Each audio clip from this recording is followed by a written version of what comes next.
Hello बच्चों, I hope आप सब बढ़िया होंगे और आगे आने वाले एग्जाम्स की जम के तैयारी कर रहे होंगे।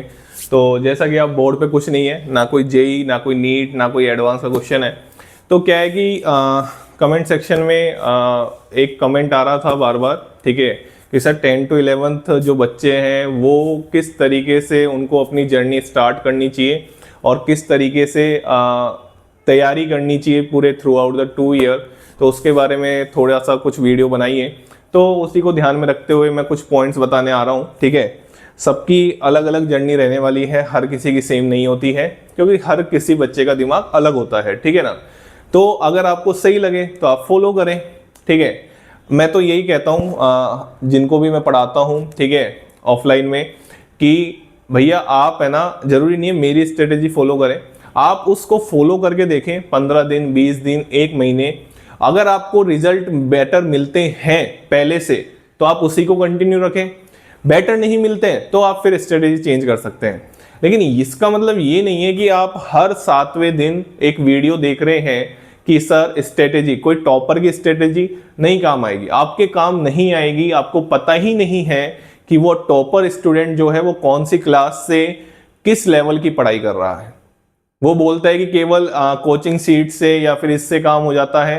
भाई सबका दिमाग अलग अलग होता है, सीधी सिंपल सी बात ये है, किसी भी बच्चे की स्ट्रेटेजी आपके काम आ भी सकती है और नहीं भी आ सकती, ये ध्यान रखना। आपको खुद की स्ट्रेटेजी खुद ही बनानी पड़ती है। अच्छे से सुन लेना, जितने भी 10 से 11th में बच्चे जा रहे हैं, जो जेई नीट, किसी भी मैं जेई नीट की बात ही नहीं कर रहा, किसी भी कॉम्पिटिटिव एग्जाम की तैयारी करने जा रहे हैं, वो बिल्कुल ऐसा माइंडसेट बना के नहीं जाए कि जिसके जेई मेंस में 300 में से 300 नंबर आए तो उसकी स्ट्रेटेजी हमारे काम आ जाएगी। नहीं, आ भी सकती है और नहीं भी आ सकती। ठीक है ना। चलिए, तो मैं कुछ पॉइंट्स पे बात करने वाला हूं। सबसे पहला, आप जहां भी पढ़ने वाले इंडिया के किसी भी कोने में, ठीक है ना, तो सबसे पहले एक चीज का ध्यान रखना कि बच्चा तैयारी चालू कर देता है, बच्चे को ये होश ही नहीं होता कि मैं कौन से एग्जाम, किस लेवल का एग्जाम है, 2 साल पता ही नहीं चलता। ठीक है, मैं मेरे एक्सपीरियंस, जितने भी मेरे सराउंडिंग में एक्सपीरियंस है, जितने मेरे सालों का एक्सपीरियंस है टीचिंग का, ठीक है, नॉन टीचिंग का, जब मैं खुद पढ़ता था, वो सब मिला के मैं आपको इस वीडियो में बताने वाला हूँ। ठीक है ना। चलिए, तो सबसे पहला पॉइंट अगर मैं बताऊं, जहां पे भी आप पढ़ रहे हैं उसमें आप पहले तो आपको पहले दिन सिलेबस प्रिंट फॉर्म में आपके पास होना चाहिए। अच्छी बात है, आप जिस भी कोचिंग में पढ़ रहे हैं उस पर आपको पूरा ट्रस्ट है, बट आपको अपना करना है ना, अपने लिए करना है ना, तो आप अपने पे भरोसा रखिए। ठीक है, सबसे पहले तो, और सिलेबस डाउनलोड करें। जो भी अभी जैसे मान लो कोई 2026 में 10 to 11th में आएगा तो 2026 का डाउनलोड कर लें। ज़्यादा चेंज नहीं आता है, चेंज आता है तो आपको ऑब्वियसली इन्फॉर्मेशन मिल जाती है। सिलेबस डाउनलोड कर लिया, प्रिंट अपने पास रखा हुआ है। ठीक है, चलिए, दूसरी स्टेप है, आपने क्लास स्टार्ट करी, जिस भी आप कोचिंग में पढ़ रहे हैं इंडिया के किसी भी कोने में, चाहे ऑनलाइन पढ़ रहे हैं चाहे ऑफलाइन। पॉइंट ये है कि आपको रेगुलर डेली बेसिस पे रहना होगा क्लासेस में। क्लास नहीं छोड़ सकते आप क्लास नहीं छोड़ सकते, चाहे रीजन कुछ भी हो। एक तपस्या है, घनघोर तपस्या है 2 साल की, अगर कोई बच्चा जेई नीट की तैयारी कर रहा है तो, और उसको 2 साल में निकालना है तो।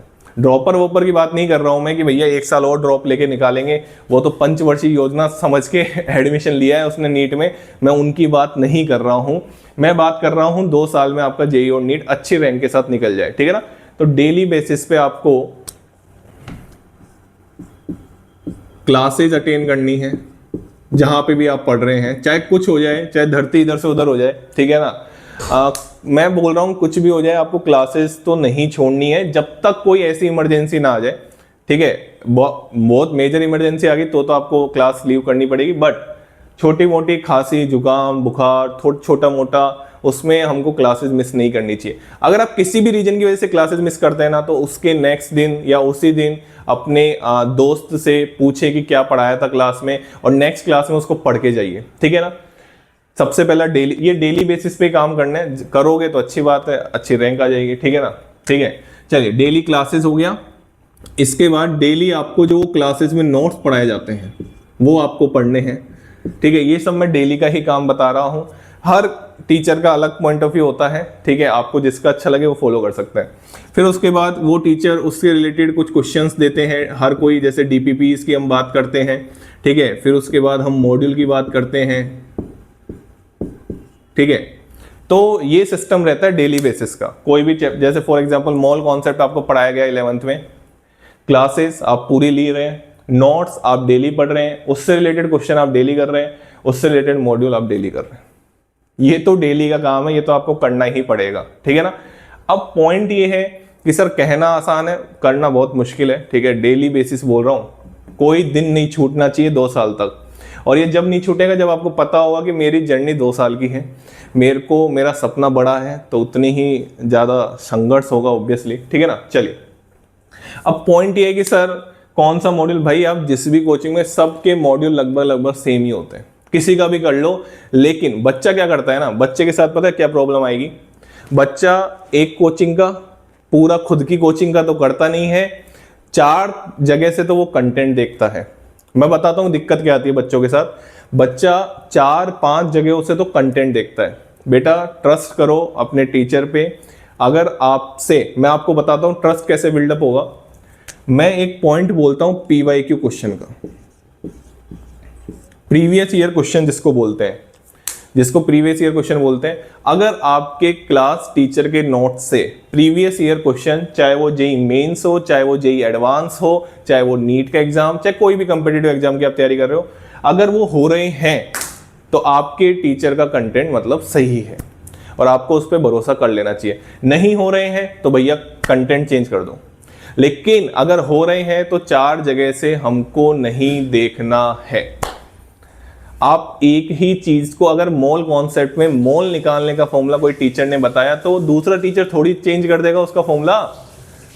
तो बेटा जो आप जर्नी स्टार्ट कर रहे हैं उसमें कंटेंट बार बार देखने से कुछ नहीं होता। क्योंकि जब से ये, ऑब्वियसली मैं भी आपको ऑनलाइन ही बता रहा हूँ, जब से ये आया है तो बच्चा क्या करता है, इतना समझदार, ऑब्वियसली सिलेक्शन जनरली उनका ही होता है जिनको टाइम से पहले मैच्योरनेस समझ आ जाती है। तो कंटेंट आप एक जगह से, एक टीचर, जो भी रेस्पेक्टिव आपका टीचर है उन पे भरोसा करके, अगर आपसे ये हो रहे हैं तो भरोसा कर लो। अगर आपसे बिंदास हो रहे हैं, कोई टेंशन नहीं हो रही, तो भरोसा कर लो।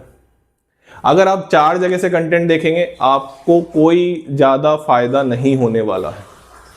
क्योंकि ये सारा गेम किसका है, प्रैक्टिस का है।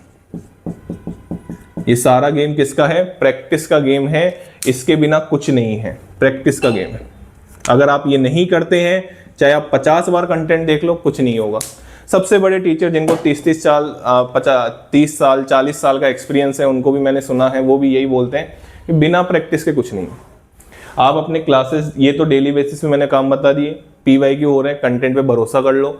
भरोसा कर लिया, अच्छी बात है। प्रैक्टिस के बिना कुछ नहीं है, कंटेंट बार बार देखने से कुछ नहीं होगा।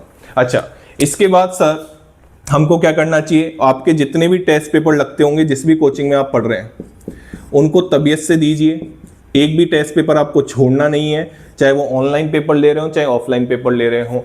हर टेस्ट पेपर का एनालिसिस उसी दिन होना चाहिए, उसी दिन होना चाहिए। और अगले पेपर में जब आप बैठें तो वो जो पुरानी आपने मिस्टेक्स करी थी, ये टेस्ट पेपर कैसे देते हैं उसकी मैं वीडियो बनाऊंगा। अभी तो मैं मोटे मोटे पॉइंट लेके आ रहा हूं आप सबके लिए कि टेस्ट पेपर आपको देने हैं, सारे टेस्ट पेपर देने हैं, उनका एनालिसिस करके दूसरे पेपर में बैठना है, जब जाके ही आपको फायदा होगा। हम ये बोलते हैं कि हमने 500 क्वेश्चन कर लिए, 1000 क्वेश्चन कर लिए। अरे अगर आपने 1000 क्वेश्चन कर लिए ना, तो इसका मतलब ये है कि अगर उसमें से क्वेश्चन रिपीट होता है तो आपको आना चाहिए। और अगर आप, जैसे हमने गलती करी हमारे टाइम पे, कि आप सॉल्यूशन देख रहे हैं और आपको एहसास हो गया कि ये क्वेश्चन मेरे को आ गया, तो फिर आप बहुत बड़ी गलती कर रहे हैं। अगर क्वेश्चन करने का मतलब ये होता है बेटा, क्वेश्चन आपके सामने है, आप आंसर तक पहुंच गए तो वो क्वेश्चन आपने किया। नहीं तो अगर आपने कैलकुलेशन में कुछ भी आपने किया, आपने पूरी कैलकुलेशन कर ली, आंसर आपका गलत आ गया, तो ये मान के चले कि वो क्वेश्चन आपसे नहीं हुआ। तो ये चीज है। और अब मैं इसको थोड़ा समराइज कर लेता हूं, ज्यादा बड़ी वीडियो मैं ये बनाने वाला नहीं हूं। इसको आपको पूरे 2 साल तक फॉलो करना है, ट्रस्ट करना है, जब जाके ये होगा। अभी सबसे बड़ी दिक्कत ये है कि जो ऑनलाइन में है या ऑफलाइन में है, बच्चा 10 जगह से कंटेंट पढ़ता है, नहीं होता, नहीं होगा, बिना प्रैक्टिस के कुछ नहीं होगा, भरोसा तो आपको करना ही पड़ेगा, ठीक है ना। चलिए, तो मैं मोटा मोटा मेरे को आइडिया बता देता हूँ आपको, ठीक है। ये चीज़ें मैंने आपको बता दी, ये डेली बेसिस पे आपको करना चाहिए। सिलेबस का मैंने आपको बता दिया, आपको सिलेबस का पता होना चाहिए। टीचर ने चैप्टर पढ़ा दिया, क्या कोई सिलेबस से कोई टॉपिक छूट तो नहीं गया, ठीक है। तो आपको पता होना चाहिए, ठीक है ना, क्योंकि जिंदगी आपकी है, करियर आपका है, ठीक है ना। चलिए, तो मैं आपको मोटे मोटे पॉइंट जो मैंने अभी आपको बताए, सबसे पहला नोट्स जो मैं क्लासेज में भी बताता हूँ, दूसरा PYQs, मेरी प्रायोरिटी PYQs को बहुत ज़्यादा रहती है। तीसरा, जो भी आप टेस्ट पेपर दे रहे हैं और जो भी आपको मॉड्यूल मिला है, ठीक है, टेस्ट पेपर मत छोड़ना, क्योंकि टेस्ट पेपर बहुत सोच समझ के टीचर्स बनाते हैं। उसके बाद रिवीजन, बस इन 4 चीज़ों पे ये आपकी पूरी जर्नी टिकी हुई है। इसको फॉलो करें। आसान नहीं है, अगर इतना ही आसान होता तो सिलेक्शन सबका ही हो जाता, ठीक है ना। तो और बातें करते रहेंगे, मैं इस वीडियो को ज़्यादा बड़ी बनाना नहीं चाहता। मेरे हिसाब से इन 4 को आप अगर फॉलो करते हैं तो आपका सिलेक्शन तय है। देखो, मैंने बहुत सारे बच्चे देखे अपनी जर्नी में, ठीक है, मैंने यही देखा है कि कंसिस्टेंसी नहीं रख पाते। अगर आप कंसिस्टेंसी रखेंगे तो देखो, मेंस को तो उसमें अच्छी परसेंटाइल बनाना 99 तक, 98 से ऊपर इतना मुश्किल काम नहीं है। दिक्कत यही आती है बच्चा, अच्छा एक चीज़ और बता देता हूँ, फिजिक्स, केमिस्ट्री, मैथ, ये 3 सब्जेक्ट आप सोच के पढ़ते तो हैं, लेकिन जब पेपर देना तो भैया पेपर जब आप दें तो भैया क्वेश्चन सोचे, जेईई मेंस में 75 क्वेश्चन। फिजिक्स, केमिस्ट्री, मैथ सोच के पेपर ना दें, उसकी भी मैं एक वीडियो बना दूंगा कि पेपर कैसे दिया जाता है। 75 क्वेश्चन मैंने बना भी रखा है पेपर से पहले, जो जेईई मेंस का था उससे पहले वीडियो बना भी रखी है कि आपको 75 क्वेश्चन करने हैं। फिजिक्स, केमिस्ट्री, मैथ, तीनों सब्जेक्ट को प्रॉपर टाइम देना है। चाहे आपको केमिस्ट्री बहुत अच्छी लगती हो, चाहे फिजिक्स बहुत अच्छी लगती हो, इसमें अच्छा लग, आपको स्कोर करना है। प्यार है सब्जेक्ट से, अच्छी बात है, लेकिन तीनों पढ़ना जरूरी है। इस बार केमिस्ट्री ने अच्छा खासा बच्चों को थोड़ा बहुत परेशान किया है, तो किसी पे इतना भी नहीं कि केमिस्ट्री में 100 में से 100 आ रहे हैं और फिजिक्स में 50 ही नंबर आ रहे हैं या 40 ही नंबर आ रहे हैं। तीनों को बराबर टाइम देना है। अगर आपकी कोई स्ट्रांग है तो अच्छी बात है, उसको और स्ट्रांग करिए, कोई वीक है तो उसको स्ट्रांग करिए, क्योंकि ये गेम है ना बेटा, पूरा गेम है स्कोर करने का, पढ़ने का नहीं। पढ़ते तो सभी हैं, लेकिन किस तरीके से पढ़ना है वो हमको पता होना चाहिए, ठीक है। चलिए, तो ये था मेरे हिसाब से जो भी 10 to 11 बच्चे आने वाले हैं उन सब के लिए thank you so much. Channel को लाइक करें, शेयर करें और सब्सक्राइब करें। बहुत अच्छी अच्छी चीज़ें आपको इस चैनल पे देखने को मिलने वाली हैं, सारे PYQs देखने को मिलने वाले हैं, और धीरे धीरे हम कंटेंट की भी वीडियो इस चैनल पे आपको देखने को मिलने वाली है। चलिए, थैंक यू सो मच।